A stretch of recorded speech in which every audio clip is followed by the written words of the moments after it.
Canada is weighing whether to recognize Palestinian statehood, and if it does make that decision to make that recognition, whether it would come with any conditions. The timing of this discussion comes as some other G7 countries are making policy announcements in recent days. Yesterday, it was the UK, with Prime Minister Keir Starmer saying the UK would recognize a Palestinian state in September at the United Nations General Assembly unless Israel agrees to a ceasefire and allows the United Nations to deliver humanitarian aid. So they are attaching conditions to this commitment, an ultimatum of sorts. And Prime Minister Carney and Prime Minister Starmer did have a phone conversation yesterday. The Prime Minister's office putting out a readout that said they discussed both the humanitarian situation in Gaza as well as this new policy announcement from the UK.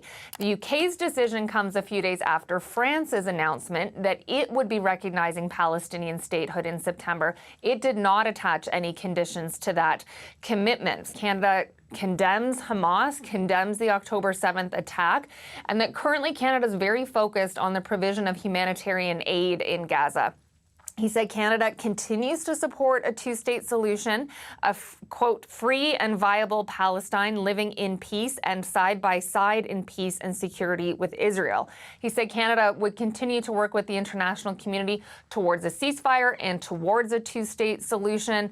And he said that any future Palestinian state cannot include a role for Hamas. A former Canadian diplomat who used to serve at the United Nations says she thinks she's seeing a shift in Canada's policy. It is up until recently, it was really the cornerstone of our policy was that it had to be a settled agreement between Israel and Palestine that would create the state of Palestine. But now the Israeli government does not seem at all interested in that. And second, we're seeing the suffering that is totally unacceptable, and the infringement of humanitarian aid to the Gaza Strip. She says France is quite likely rallying G7 countries to join its position, that it was likely doing that over the last couple of days at this conference that was taking place at the UN in New York, focused on discussing a two-state solution. France was one of the organizers of that conference, along with Saudi Arabia.